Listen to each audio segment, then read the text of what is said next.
Hey guys, I'm Azrael Knight and welcome to my Unholy DK tips and tricks videos. Now, I want to put out a little disclaimer. I'm not like a pro Unholy DK, I don't know everything about the class. I'm just going to be sharing some tricks that I've picked up whilst playing and sharing them with you basically.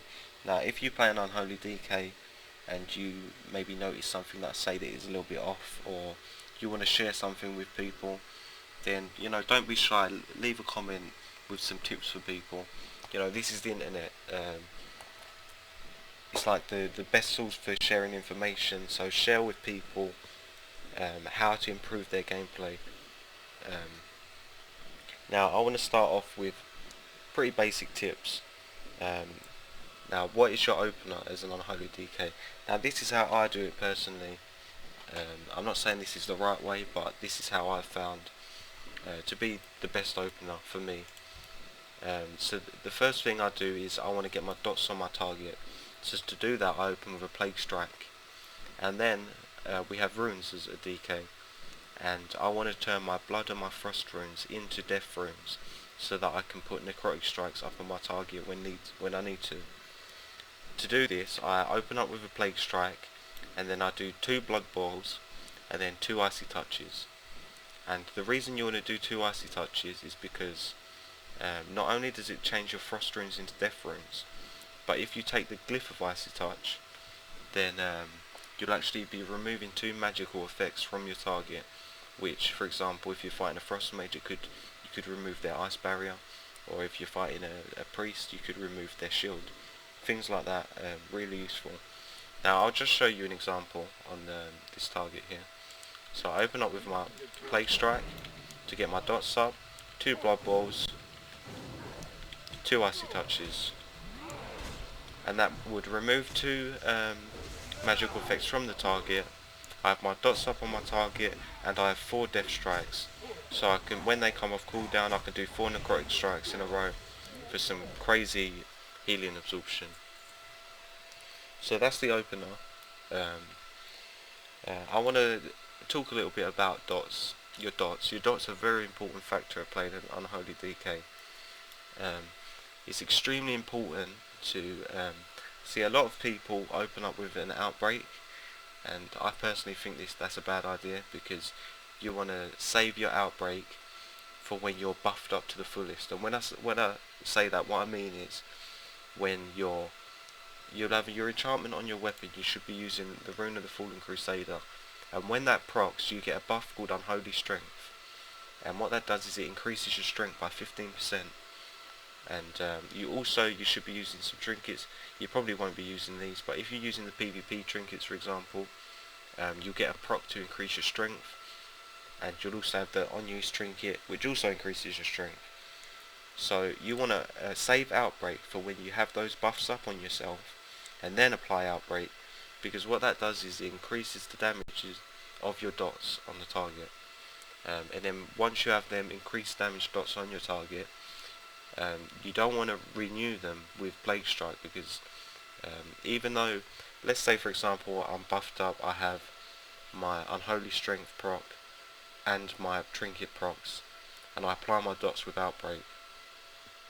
When my buffs actually run out, my dots will still be doing that increased damage on my target. So I don't want to go ahead and do a Plague Strike and refresh them with less damage dealing dots. What you want to do is keep maintaining that increased dot damage with your Festering Strike. That's really important. It takes a little bit of practice, and a really good add-on, I'll go over my add-ons later, but a really good add-on that I use to help me with this is called Need to Know. What it does is you can track debuffs on your target, which I track Blood Plague, Frost Fever, and also Soul Reaper. I'll talk about Soul Reaper later. But you can also track buffs on yourself. So I can see when Rune of the Fallen Crusader procs, which is called Unholy Strength, and also my 2 Trinket procs. So when I get these procs, when I can see these bars flashing up, that is when I do Outbreak. I'll show you a little example here. Let me just hide Need to Know. So I'll open up in this guy, I do a plague strike, 2 blood boils, 2 icy touches, and you see I have my trinket procs. So then I do an outbreak, and I maintain them increased dot damage in with the festering strike. You see I have 3 buffs, so that when I had 3 buffs it would have been the best time to actually apply the outbreak. And that is also the best time to spread your dots with Blood Boil. You should be using Blood Boil instead of Pestilence. I'll go over that when I talk about the talents. But the next thing I want to talk about is... Sorry, I got a little disturbed then. Basically I want to talk about your pet. So as an Unholy DK, you have your Ghoul. It's a permanent pet. You'll have him... You want to keep him up 100% of the time, if possible. But you want to keep him on passive. And the reason you want to keep him on passive is, if you're in a big fight, you don't want him to run off into the middle of a group and then get himself killed. Because you want to keep him up to do... He does actually a significant amount of your damage. And you also need him for both the interrupt, the stun, and Death Pact heal. So because you're going to want him on passive, you're going to want a macro, a really simple macro. I'll talk about all my macros later, but which basically is /pet follow. So if he's, let's say, I send him into attack, /pet follow, which is I shift back mouse wheel, he comes back to me. Simple as that. Because he's on passive, what you're going to want to do is your main attacks such as Scourge Strike, perhaps Death Coil, and Festering Strike and Plague Strike. Macro in there, /pet attack, and I put /start attack as well, so that your pet is always attacking your target. There's certain circumstances where you're going to want him to attack a different target than yourself, but in general you want him to attack your target. The next thing I want to say is you want to maintain Dark Transformation as much as possible. So your priority should be, when I say priority, I don't mean haste, mastery, crit, whatever. I mean what you need to do. My priority, other people might have a different opinion on this, in which case please share it because it will help people. My priority is I get my dots on my target. That's priority 1.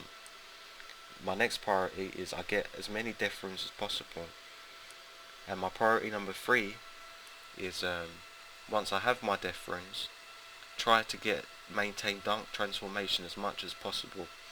Because not only does your pet do more damage, but also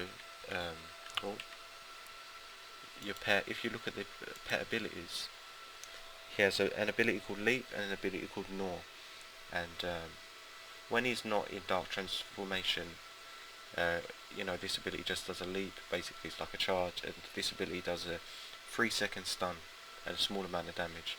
However, when he's in Dark Transformation, this does a 4-second stun and 125% more damage, and Leap can actually be used as a spell interrupt, which is fantastic. More interrupts the better. So that's basically the very basics of your pet management. And now we have our presences, which is the equivalent of a stance.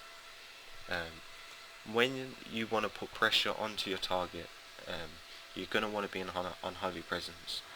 The reason for this is you're going to have increased attack speed, which is haste, which not only you also get increased rune regeneration. It's going to increase your rune regeneration, which means you're going to get more death coils off. You're going to do more damage in general. You're also going to have increased haste, which means you're going to be attacking faster, which means you're going to get more procs for your Rune of the Fallen Crusader and your trinkets, which is brilliant. And you're going to be doing more damage, so all the better. And secondly, the movement speed increase is fantastic for an Unholy DK. The one thing about Unholy DKs is or DKs in general, we don't have the mobility of a warrior, and that movement speed increase really helps with that. So now you know what to do when you're attacking people. Now what happens when people attack you? So you're going to want to switch to blood presence, and the reason for this is, you know, not only does it increase your stamina and your armor, but it also reduces the damage taken by 10%, which when you're being focused, it helps a lot. You're going to want a macro for switching presences, which is really simple. And like I said, I'm going to go over my macros in a little bit, which is /cast blood presence /cast unholy presence. I'll bind that to my middle mouse button, so it's really simple, just like that. So these are the you know, very basic tips for an unholy DK, and I want to go a little bit into the talents now. The talents sort of vary depending that you'll be using depending on, you know, the circumstances that you're in, what situation you're in. The first tier, generally I use Roiling Blood most of the time.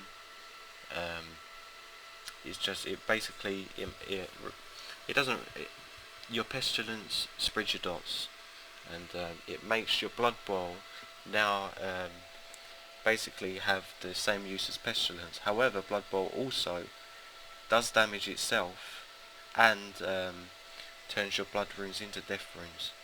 So that's why I take Roiling Blood. Sorry. Plague Leech, I can see where this can be useful. However, I don't use it personally. It'll be pretty good on single target. I'm sure there's certain circumstances where it can be very useful, but I just never really found.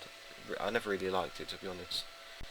Unholy Blight is pretty good. I'm not gonna lie, it's pretty good, but it's on such a long cooldown, 1.5 minutes, and all it does is it spreads dots around you, which is what Roiling Blood does. Yet you're going to use Blood Boil anyways, and it has no cooldown, so you might as well use that.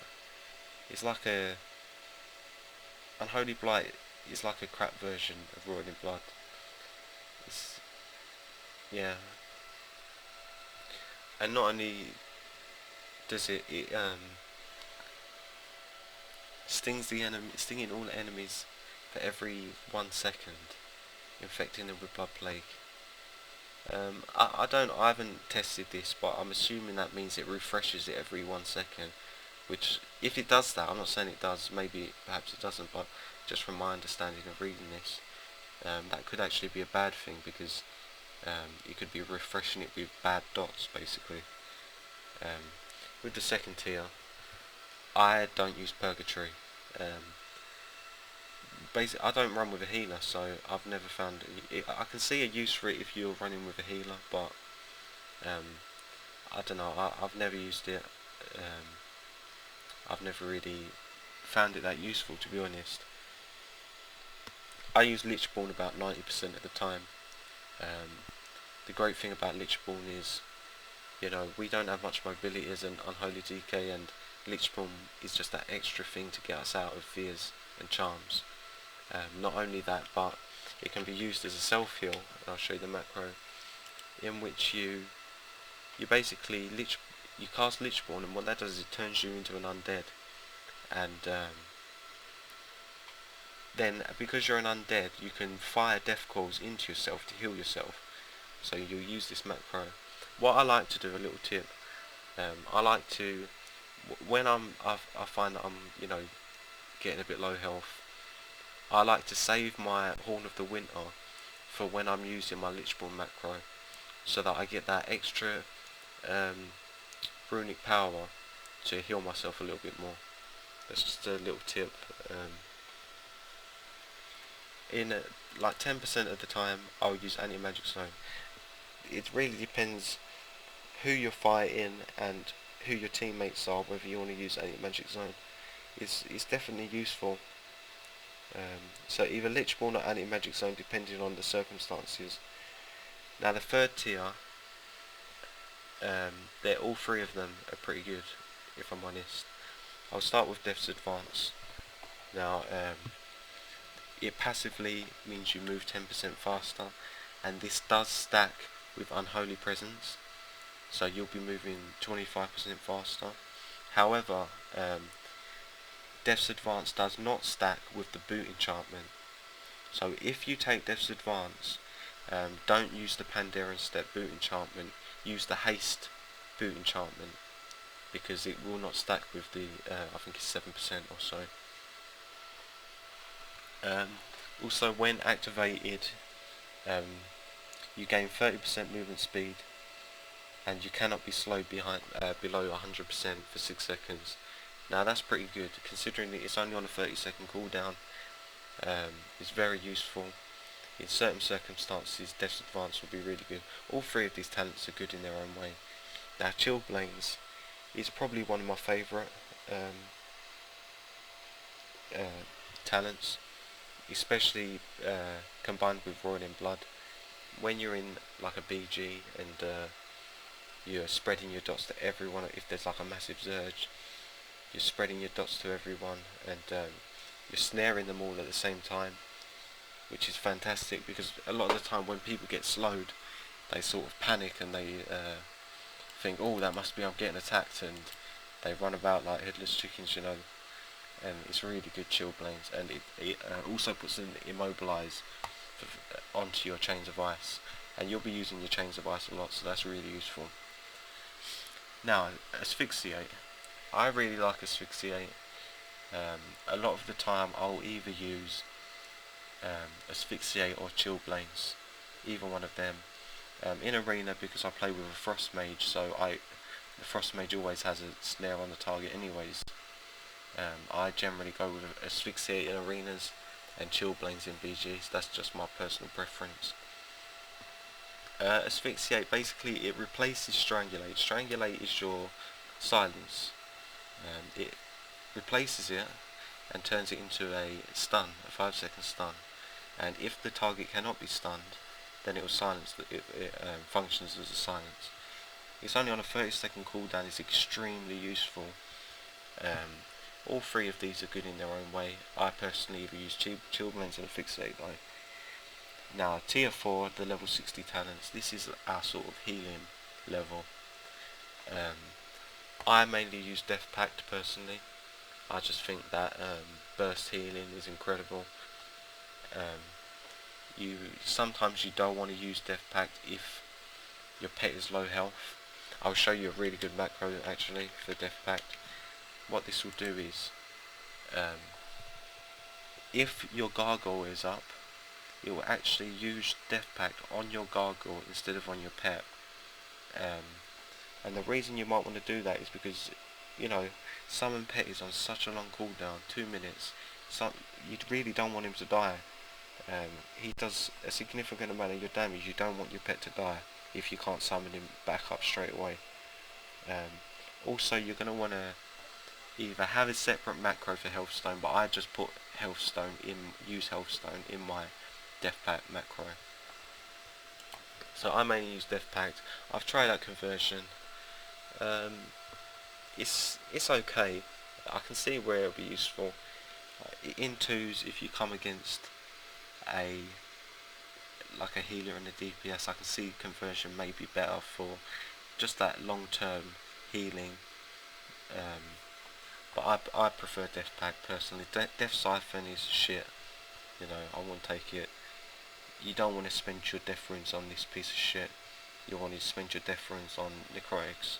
Simple as that. Now 75. This is our sort of our runic power and rune sort of sustainability talents. Blood Tap is extremely good. It's probably the best one, but it's just that if you're new to an Unholy DK, I'd recommend using Runic Empowerment, simply because Blood Tap is just that extra thing you've got to micromanage.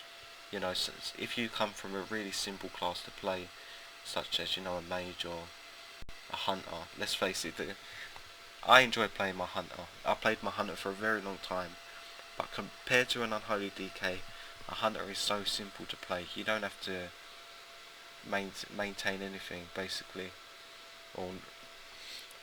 So Blood Tap is the best.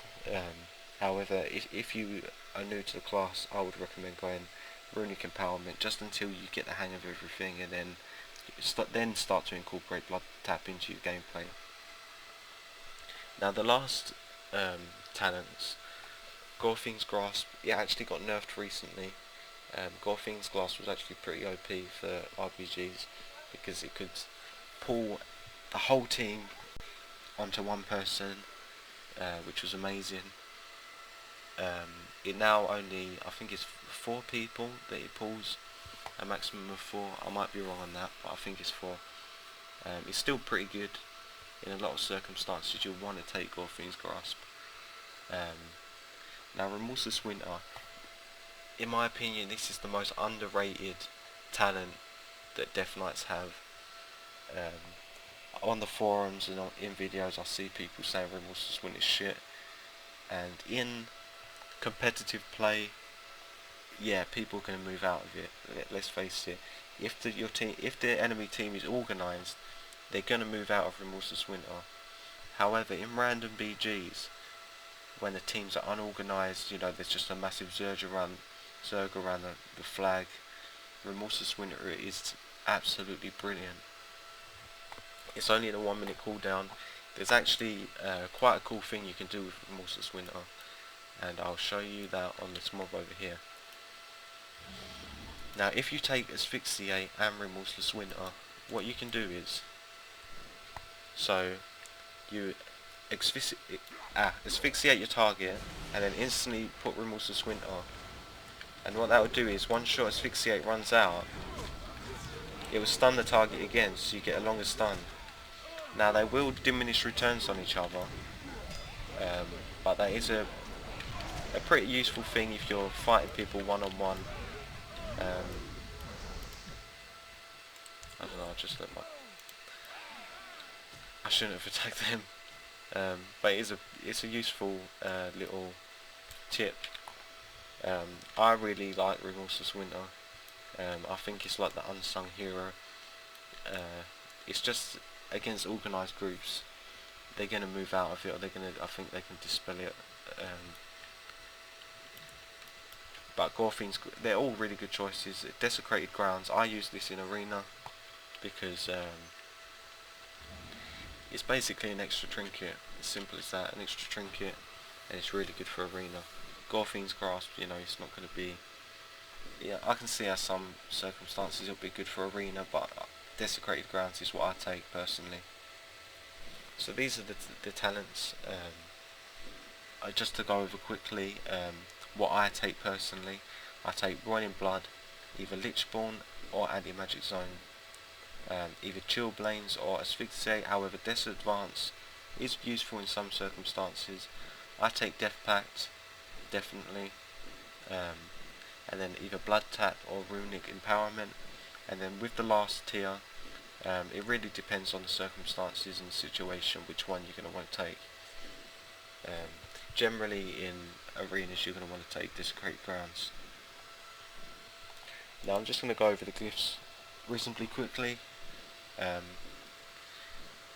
Now the glyphs, what I use is Anti-Magic Shell, Glyph of Anti-Magic Shell.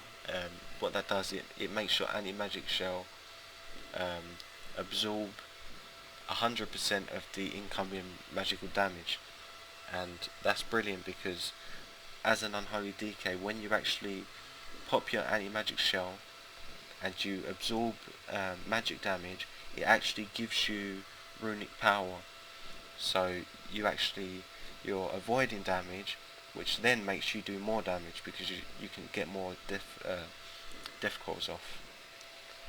Secondly, I use Glyph of Icy Touch. I would say this is one of them ones where you simply can't replace it. It's so useful to have to remove magical effects from your target. It's like a purge. Now, for the third talent, for BGs, I take Glyph of Pestilence. It increases the radius of your Pestilence and Blood Boil. It increases the range at which you can spread your dots, which in BGs is really useful. However, some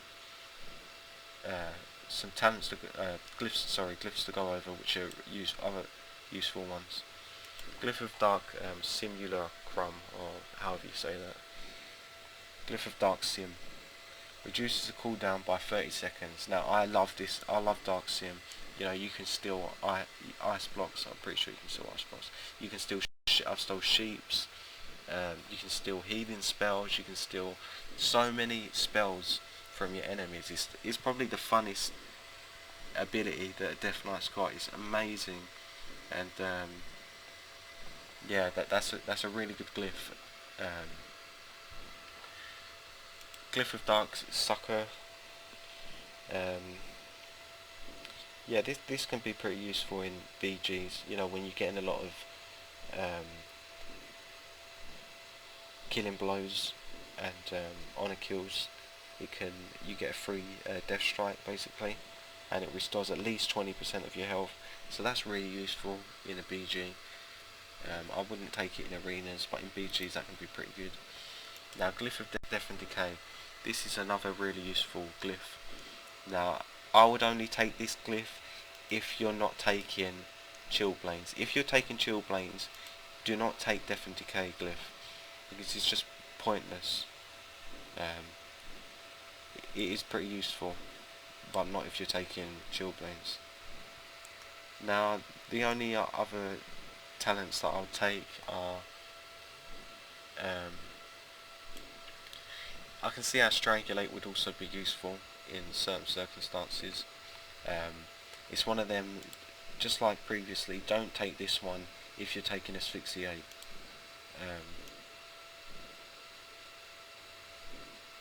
For the minor glyphs, the only one that you really have to take is Glyph of Resilient Grip, and the reason for that is because if you use your Death Grip against a target that's immune, for example, a paladin's bubbled and then you use your Death Grip on them so they're immune to it,